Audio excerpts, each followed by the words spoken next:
Number 10. May Parker, Earth 9997. Unlike the symbiotes of Earth 616, our main continuity Earth, the symbiotes on Earth 9997 were created by the Celestials as antibodies to guard the embryos that they planted into planets. The Venom symbiote was given its form by Spider-Man originally, and then later on to Eddie Brock, and then finally bonded back to the Parker family, but this time to Peter's daughter, May Parker. In Jim Krueger's Earth X run from 1999, instead of keeping spider powers a secret like other powerful Parkers in the family, she actually embraced it. Matt Murdock even helped her figure out her spidey senses. How great is that? We have some help as well. Perfect. But that same symbiote that had been used by her father years earlier ended up finding her again, only the difference now was she was able to control the symbiote. All that training must have paid off. Thank you so much, Uncle Matt Murdock. Number 9.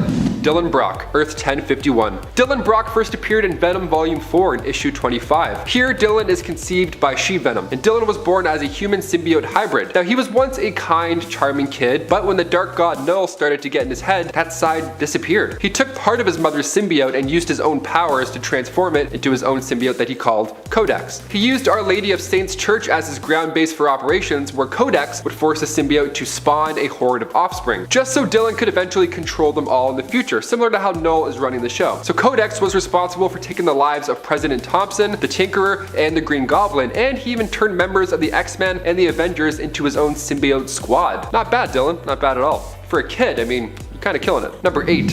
BIZARNAGE, Earth 9602. When DC and Marvel join forces, the odd time that they do, usually it's pretty wild. So for this list, we figured we'd bring up the amalgamation of Bizarro and Marvel's Carnage. First appearing in Spider-Boy issue 1, BIZARNAGE was the result of Project Cadmus's attempt to replace alien DNA. So this beast ended up coming to life instead now. It broke free from its test tube and then just destroyed everybody and everything in its way. So when Spider-Boy finally did arrive to the scene, being a combo of Superboy and Spider-Man, he was almost taken out by BIZARNAGE. That's how strong he is. But thankfully Spider-Boy was a little bit stronger and he was able to trick it into getting sucked into an energy containment unit. Most amalgamations are fun, but all of them, no matter what, are terrifying. And before we continue on with this list of alternate symbiotes, if you want to go ahead and give this video a thumbs up, that would be awesome. You know those clicks help us, so in turn we can get more content to you and to your eyes and soul. So thank you so much for helping us out. Let's get back to this list. Number 7. The Punisher, What If. What If is currently streaming on Disney Plus, and so far I am loving this show, as I did the comics. The What If comics are even more insane though, believe it or not. And in Volume 2, issue 44, we find the symbiote taking over Frank Castle rather than Eddie Brock. Now, I thought the Punisher was ruthless and terrifying before, but man, the death toll in this issue alone, it stacks up pretty high. I mean, right off the bat, Frank finds Rocky Vance, a guy robbing investors with his inside trading, one of the worst kinds. A guy who was about to take over the electronics industry, and after Venom Frank's judgment, he now doesn't have a head anymore.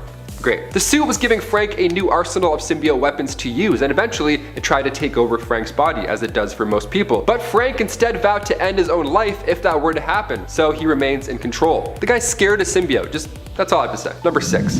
Groot, Earth 101. I am Groot. No, how about I am terrifying? That seems more fitting this time around. Yeah, Groot. After he was banished from Planet X for being too kind, too nice, a gentle soul, he then traveled the cosmos looking for a new home, and eventually he found a friend, Rocket Raccoon. Rocket hired nice guy Groot to be his personal bodyguard, which is, I mean, for one, a great call. If I was choosing teams for dodgeball, I'd for sure pick the sentient tree. They got a mean swing. So they got close, and eventually they met the rest of the Guardians as well, Drax and Star-Lord. Now they took on a job to apprehend Gamora, daughter of Thanos, but nice guy Groot convinced them to welcome her aboard as a friend and guardian instead. And that's what they did, thankfully. Now on Earth, Cole Obsidian of the Black Order was being held in Wakanda, and a prophecy tipped off the Guardians that this would happen. So basically, Obsidian is gonna bond with the Venom symbiote and then become literally unstoppable. What a prophecy. Nice, love those. Fortune Cookie's like, oh, really? We can't have that. So now in Wakanda, the team was fighting current host Kraven the Hunter, but after it had left him, it started going for Cole. Prophecy was about to be fulfilled, so good guy Groot jumped right in the way. Groot saved the day with his new powers, but over time he struggled to keep a lock on this dark side. Groot is just too good. He eventually taught the symbiote how to be good as well, and they remained a unit for years. Now when the Guardians teamed up with the Avengers to fight the Black Order, the symbiote returned to its first host, Spider-Man, before saying thank you and goodbye to its friend Groot, of course. A nice symbiote. This is a great point. This is awesome. Number 6, kicks ass. Number 5, Anne Wang, Earth 1051. This version of Anne made her first appearance in Volume 4 of Venom, issue 27. Her ex-husband, Eddie Brock, ended up taking his own life in this world, which is super tragic, and to make things even lonelier and more cruel, she was the only person to attend his funeral. So she started to hate 3 people at this point. Eddie's father, for having forsaken him, Peter Parker, of course, because he ruined his life and career, and finally she hates herself for not supporting Eddie enough. So she follows Eddie's trail. She goes back to Lady of Saints Church, but her rage attracted a symbiote, that same symbiote. So after those two became one, she was now determined to get revenge. She started calling herself Agent Venom, but eventually she stopped hating Peter. She started going a little bit to the good side. In fact, when Anne got pregnant with Dylan, Peter was the first she confided in. Yeah, she gave birth to that young boy Dylan who I mentioned earlier, so now it's starting to come full circle. Now you're getting it. Number 4, Ben Grimm, Earth 51838. Making his first appearance in Peter Parker the Spectacular Spider-Man issue 304, Ben Grimm, aka The Thing, was the head of security at a supervillain prison. I mean, obviously, he's a giant rock man. I would definitely put him on first. He was under the direct orders of one President Osborn, and one day during his quiet shift, he came into close contact with a symbiote and got a little bit of an upgrade himself. He loves this symbiotic dark side. He hasn't seen nearly as much action as he hoped, so this was considered a good day as well. You love to see it. Ben Grimm, really putting the Grimm in his name. I'll head out, thanks. Number 3, GWENOM, Earth 65. Gwendolyn Stacy made her first appearance in Edge of Spider-Verse issue 2 simply as Spider-Woman. But by the time issue 24 came out, Matt Murdock wasn't a helpful ally. In fact, he was a little bit evil at this point. See, he created the Venom symbiote, so when Spider-Gwen came into contact with the symbiote, GWENOM was to be born. Matt Murdock actually ordered Alexei Stistovich to go after her father. The poor guy was beaten into a coma, so GWENOM embraced the dark side here at this point, which you can't really blame her for. All these like dark sides in comic books, I'm like, yeah, it totally makes sense. They like killed 9 of their family members. It's like, well, yeah. Also, GWENOM's design alone is worth taking a look into, and you can do so yourself starting with Spider-Gwen Volume 2, issue 25. She's awesome, go check it out. Number 2, HAWKEYE, Earth 32323. Beginning with Civil War Volume 2, Issue 2, part of the Old Man Logan storyline, Clint Barton came into contact with it right after the death of Mac Gargan. It's undisclosed what exactly happened and how he got it, but he's got it, so it's trouble. After that, Venom Clint was recruited by Peter Parker in order to infiltrate the Iron. The Iron was Tony's war zone following the superhuman Civil War, and his job was to steal supplies for Beast to finish his weapon for Project Belker. Oh, and also he was blind. Great. He agreed, but upon landing, the group was attacked by Stark Sentinels and Elektra lost her life. And that's when Venom Clint took Daredevil's billy club from her body, and he wasn't too happy. He put that billy club right through King Ock's head, violently saving the day, as most of these do. And finally, number 1, Ultimate Venom. Venom of Earth 1610, aka the Ultimate Universe. We gotta talk about him. He made his first appearance in Ultimate Spider-Man 33. Now the Ultimates are great for the most part. We see major changes to all these heroes that we already love. Thor isn't a god, Gwen becomes Carnage, and Wanda and her brother are kind of in love. It's odd, but it's fun. In this tale, Richard Parker and Eddie Brock Sr. were working together to develop a way to heal humanity. The symbiotic biosuit named Project Venom was the key. This job was adding up to be more than a 2-man project, so they partnered up with Trask Industries to help them out. The company eventually realized the potential of the symbiote and figured, you know what, let's just use this as a bioweapon and create super soldiers. What could go wrong? Well, something definitely went wrong. Later on, when Richard and Eddie were on a plane to New York to fight Trask in court, they had secretly created their own version and wanted to pull it out to prove ownership, which, I mean, great idea, but you're talking about an alien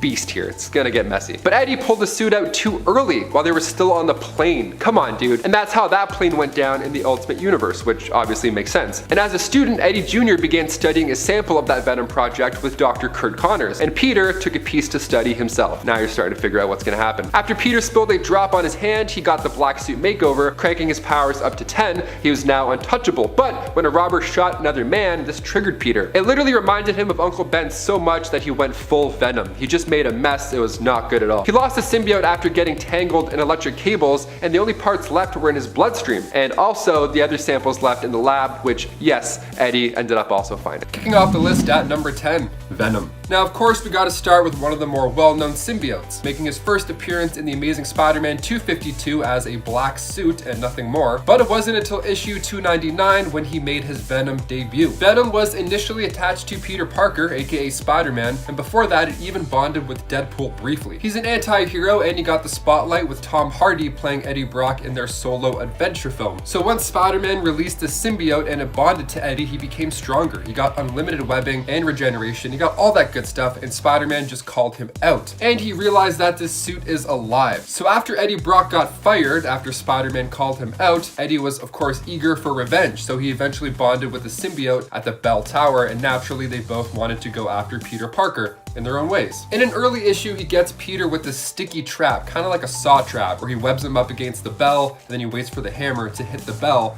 where his head is. So it's kind of gruesome. So it's pretty messed up right off the bat. So before the human stuff, he was actually created by Krull. Like I said, that dark elder god who I'll be getting into a little bit later on. Venom is not the strongest of the symbiotes, but since the symbiote retains Spider-Man's powers, he puts up a pretty gnarly fight. Number 9, Scream. Making its first appearance in Venom Lethal Protector number 4, this scary looking symbiote is one of the 5 Life Foundation symbiotes. Meet Donna Diego, a Life Foundation volunteer bonded with the symbiote and became Scream. She even made a fun appearance in the Venom movie. So Donna Diego, a security guard from the Life Foundation, bonded with the symbiote. Now, she helped new hosts deal with the new symbiote merging. I imagine it's not too comfortable to have an alien race inside of your head and your blood and all that stuff. It's probably pretty alarming. Now, the coolest thing about her is that she can use her hair to fight, so she's pretty unique to watch in action. Now, if you saw the Venom movie, you of course got the chance to see Donna Diego, played by Michelle Lee. Now, in the comics, she went like 20 years without actually having a proper name, believe it or not. She didn't don the name Scream until a toy line from Toy Biz dropped the action figure in the 90s, and they just called it Scream. So there you go. Number 8, Carnage. What do you get when you mix a mentally unstable serial killer with the offspring of the Venom symbiote? Well, you get a mess. You get a very, very big mess. Carnage, making its first appearance in the Amazing Spider-Man issue number 360. Carnage is a symbiote that is the offspring of Venom, so its host is none other than Cletus Cassidy. Cletus was sharing the same prison cell as Eddie Brock in the Amazing Spider-Man issue 344. So while Cletus was planning on stabbing Eddie Brock, the Venom symbiote comes out to the rescue. And after Brock is reunited with the Venom symbiote and breaks out, a piece of that symbiotic material attaches itself to Cletus, becoming Carnage. Carnage is terrifying. I'm actually really looking forward to seeing him in the Venom sequel. He's played by Woody Harrelson. It's going to be so loud and so gory. Hopefully it's rated R. Hopefully. If Marvel learns anything, it's that some stories need to be rated R. Number 7, Hybrid. Making its first appearance in Venom, Along Came a Spider, issue 1. Once the Venom symbiote was taken by the Life Foundation, it was forced to create new spawns from its Klyntar seeds. These spawns were meant for these mercenaries to become super soldiers, which is,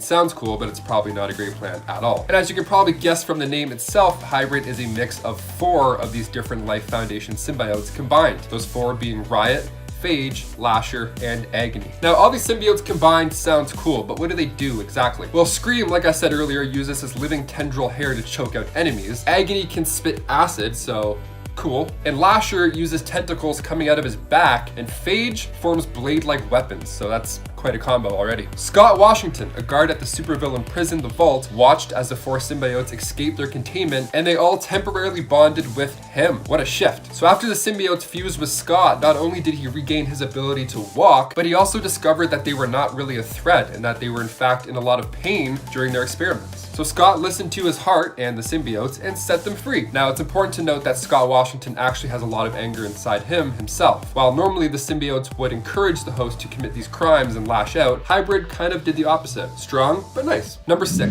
ANTIVENOM. Also an anti-hero. This non-sentient symbiote made its first appearance in the Amazing Spider-Man issue 569. ANTIVENOM was born at the Feast Center in New York City. So in the New Ways to Die story, Eddie Brock and the Venom symbiote have actually parted ways, and Eddie Brock has cancer, so it's looking not great for Eddie right now. So in comes Martin Lee to save the day, and bam, cures the big C. But in doing so, he infused trace amounts of the leftover Venom symbiote with his white blood cells. So while that was cooking up inside, Mac Gargan, the Scorpion, was part of the Thunderbolts, and he was the current host of the Venom symbiote. So this ANTIVENOM comes along and fuses with him, and it's pretty sweet. Being one of the white blood cells, he actually has the ability to heal people. He can sense if you have something going on inside of you, like an infection or a disease, anything like that. And he can create antibodies to attack whatever that is. Flash Thompson even wore the suit in this storyline. It's pretty fun, you gotta check it out. Number 5, Mayhem. This next symbiote is actually May Parker, and this comes from the What If world where Norman Osborn clones the child of MJ and Peter Parker. But that's not all he did. He also turned her into a human symbiote hybrid by genetically mutating her. So now she has both Spider-Girl's powers and the symbiote's powers. That's pretty strong. And since she's a hybrid and she has both powers of both super beings, her weakness isn't the same as a symbiote. symbiotes, so they kind of balance each other out. So if you're trying to take her out, good luck. Number 4,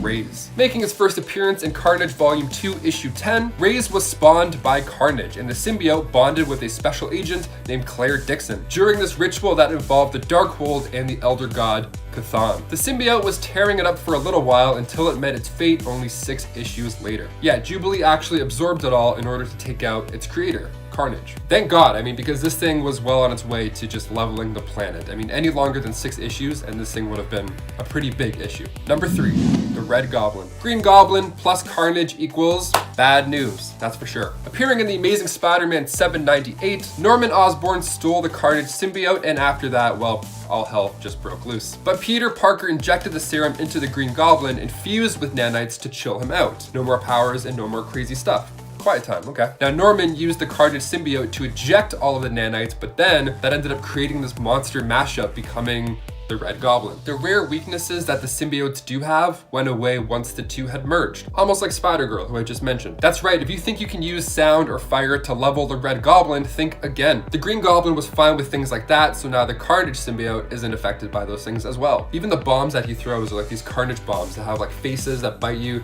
God, it's so scary. Number 2, Toxin. Born from Carnage, symbiote number 1000, we have Toxin, who made its first appearance in Venom vs. Carnage number 2 back in 2004. So when Carnage was giving birth to Toxin, Carnage initially wanted to destroy the spawn. So once Toxin was finally born, Carnage was too weak by the process to even kill it at that point. So Venom, on the other hand, wanted to raise the spawn and train it, and even named it Toxin after itself. New York City cop Pat Mulligan then became the host of the symbiote. Patrick actually left his wife and kid because this thing was too unpredictable and powerful, so he wanted them away from all that noise. Great call, Pat. So Venom and Carnage saw this police officer infused with Toxin and knew that it would most likely end up being a hero with the abilities to shapeshift, unlimited webbing, healing factor, tracking specialties, and could even hide itself in the blood of its host. A pretty good hero, if you ask me. So they both obviously tried to kill it, and of course failed. Toxin stands out from the rest of these symbiotes because, like I said earlier, he is spawn number 1000. So every 1000 generations, the symbiote is born with what's called genetic memory breakdown. And since he was abandoned at a young age, he never really acted like a true symbiote. During a heated battle with Venom and Carnage, Toxin was given a helping hand by the web slinger himself, Spider-Man. After the unlikely duo defeated Venom and Carnage, Spider-Man gives him the cool dad talk and encourages him, to be better. I like Toxin a lot, actually. He reminds me of a bratty child. I mean, he broke Patrick's laptop after he referred to Toxin as a monster in a blog, and then he tried to steal a bag of laptops to make up for it. So he's trying.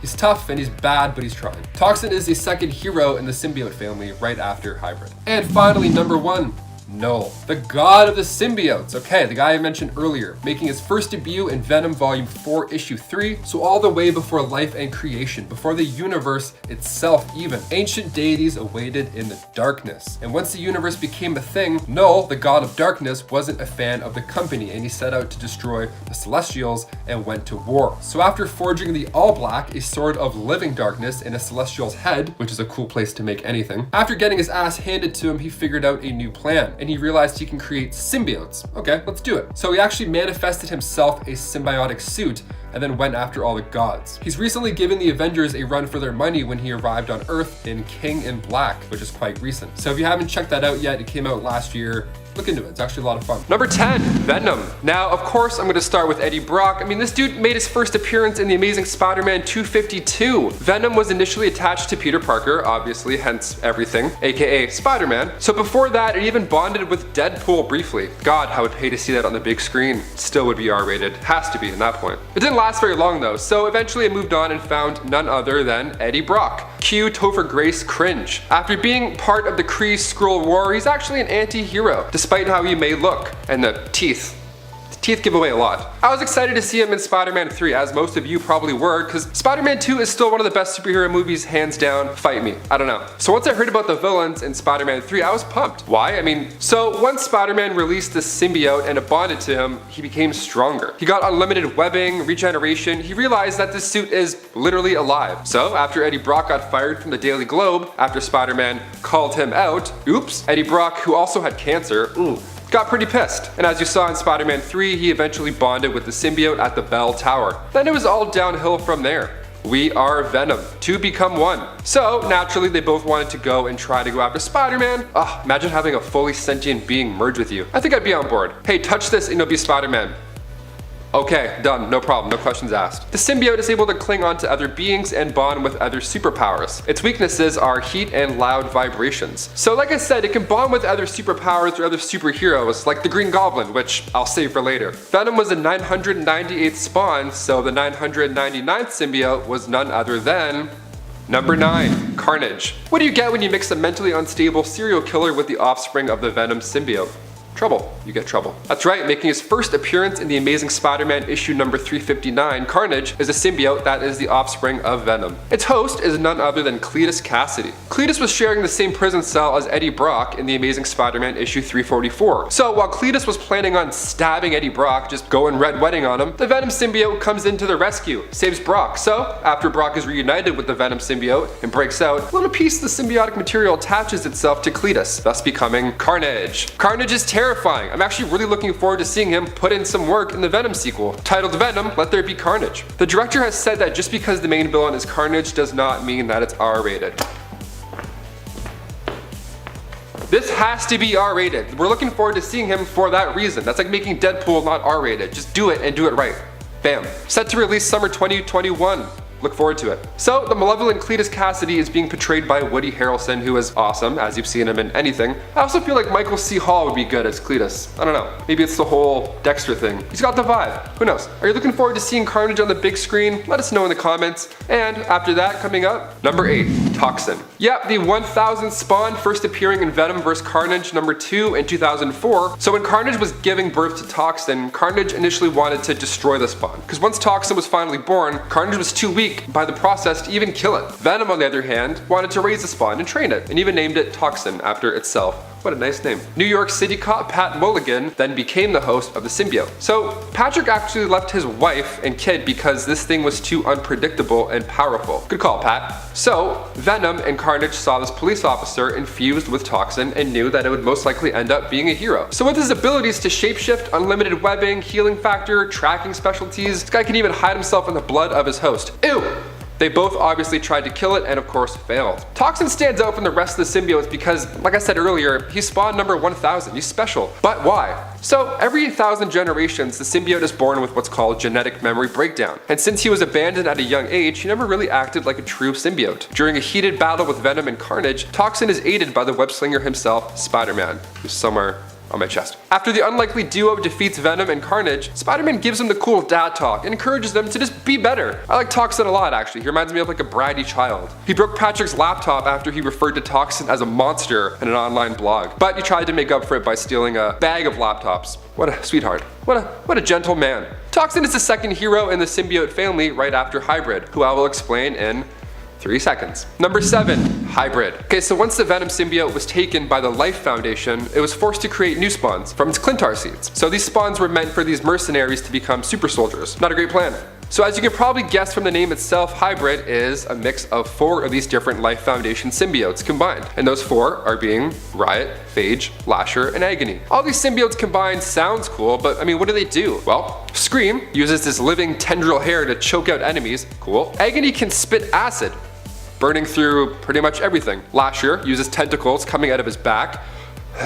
And Phage forms blade-like weapons. So, what a combo. And in comes Scott Washington, a guard at the supervillain prison, The Vault. So we watched as these 4 symbiotes escaped their containment and they all temporarily bonded with him. Wow, okay, what a shift. So after these symbiotes fused with Scott, not only did he regain his ability to walk, nice, but he also discovered that they were not a threat and they were in fact in a lot of pain during all these experiments they were doing. Scott listened to his heart and set them free. Now, it's important to note that Scott Washington actually has a lot of anger inside of him. While normally the symbiotes would encourage the host to commit crimes and lash out, do it! Hybrid does the opposite. How lovely is that? Later on, while Washington is patrolling the streets, Eddie Brock actually paralyzed him with an electric shock, followed by a final bullet, killing Scott Washington in Venom number 4, issue 19. I'd watch this movie. I really hope we get to see Hybrid on the big screen soon, in a different way. I mean, all these voices swirling around Scott's head, that would be epic. You have to pick a good actor to do it though. So many voices, so little time. So these Life Foundation symbiotes were seen on the big screen briefly in the Venom movie, and the main villain being You guessed it, number 6, Riot. So if you saw the Venom movie, then you're familiar with this next symbiote, or symbiote if you only watched the trailer. There aren't too many comic books about Riot, but being the villain of the 2018 live-action film, I can't not include this. Played by Riz Ahmed, Riot can actually contract blades and claws with his powers. He kicks ass, being one of the 5 Life Foundation symbiotes discovered from a comet. So once obtained, the symbiote attached itself to astronaut John Jameson, and then it eventually found its way to San Francisco when it found Carlton Drake, the CEO of the Life Foundation. The master plan? Well, to bring more symbiotes to Earth and eventually take over the planet. Papa No would be so proud. Who's that? He's just the dark god of all Klyntars. I'll get into him later on. That is until Venom comes along and saves the day. Spoiler alert. I like Riot. I think he was pretty decent in the movie. Some have even said they prefer this adaptation of Riot over the comic book version. Do you agree? Do you disagree? Fight down below. Number 5, ANTI-VENOM. Also an anti-hero, this non-sentient symbiote made its first appearance in The Amazing Spider-Man issue 671. ANTI-VENOM was born at the Feast Center in New York City. So in the New Ways to Die storyline, Eddie Brock and the Venom symbiote have parted ways. And Eddie Brock has cancer. What a bummer. Martin Lee comes in and saves the day and bam, cures the big C. But in doing so, he infused trace amounts of the leftover Venom symbiote with his white blood cells. Oops! So while that was cooking up inside, Mac Gargan, the Scorpion, who was part of the Thunderbolts, and he was the current host of the Venom symbiote. So this anti-venom comes along and fuses with him, and it's pretty sweet. Being one of the white blood cells, he actually has the ability to heal people. He can sense if you got something wrong going on inside, like like an ear infection or, I don't know, some more serious disease. He can create antibodies to attack whatever it is. How clutch is that? Flash Thompson actually wore the suit in the storyline too. It's super neat. Check it out. Number 4, Null, the god of the symbiotes. For real. So back it up way before life and creation, before time in the universe itself. I'm talking way back. Ancient malevolent deities awaited. Once the universe became a thing, Null, the god of darkness, wasn't a fan of the company, and he set out to destroy the Celestials and went to war. So after forging this weapon called the All Black, which is a sword of living darkness, cool, and a Celestial's head, even cooler, after getting his ass handed to him, he figured out a new plan. He realized he can create symbiotes. What is he doing? Also, sir, can I have one, please? Thank you. So he actually manifested himself a symbiotic suit. Must be nice. And then went after all the gods. Bully. Speaking of bully, Null actually went after the Silver Surfer in Silver Surfer Black. Side note, can we get a Silver Surfer movie like yesterday, please? He eventually arrived on Earth taking on the form of a dragon. Cool entry. Number 3, ENDO Sim Armor. This symbiote armor was created by Tony Stark, model number 50 to be exact. Making its first appearance in Superior Iron Man Volume 1, the ENDO Sim Armor is a liquid smart metal that forms around the host's body. It was actually inspired by symbiotes. So he uses the suit to fight you. It wraps around you, but you can't control it or host it. What a tease. The stuff is so strong though, it even held up against Storm, so pretty hard not to throw this one in the mix. Number 2, Red Goblin. Okay, so Green Goblin plus Carnage equals holy shit. Appearing in the Amazing Spider-Man 798, Norman Osborn steals the Carnage symbiote, and after that, well, all hell breaks loose. So thankfully, Peter Parker injected the serum into the Green Goblin, infused with nanites, just to help him, chill out. No more powers, no more crazy stuff. Shh, quiet time, that's it. Norman used the Carnage symbiote to eject all the nanites, but then that ended up creating this monster mash becoming, you guessed it, the Red Goblin. The rare weaknesses that the symbiote does have went away once the two merged. That's right, if you think you can use sound or fire to level this guy, think again. Green Goblin was fine with those things, so now the Carnage symbiote isn't even worried about it. Even the bombs that he throws are like these Carnage bombs that can bite you. They're all fused together. It's terrifying. Terrifying. And finally, number 1, my personal favorite, Scream. Yeah, making its first appearance in Venom Lethal Protector number 4, this scary looking symbiote is one of the 5 Life Foundation symbiotes. Donna Diego, a Life Foundation volunteer, bonded with the symbiote and became Scream. Making a fun little appearance in the Venom movie, Donna Diego, a security guard from the Life Foundation, bonded with the symbiote, and she helped the new host deal with their symbiotic merging. I imagine it's not too comfortable to have an alien race inside of your head and swirling around your body. Probably pretty uncomfortable. I thought growing was painful. Ooh. The coolest thing about her is that she uses her hair to fight. Like I said earlier, she is one of the Life Foundation symbiotes and she's pretty unique to watch in action. My hair isn't long enough yet. She's actually pretty similar to Venom. The wall crawling, webs, the camouflage, the whole package. And if you saw the Venom movie, you got a chance to see Donna Diego, played by Michelle Lee, in action. So in the comics, she went pretty much 20 years without actually having a proper name. She didn't don the name Scream until the toy line from Toy Biz dropped the action figure in the 90s, titled Scream. It's a pretty cool looking action figure too, yellow with the red splats. I feel like it for sure scared some kids.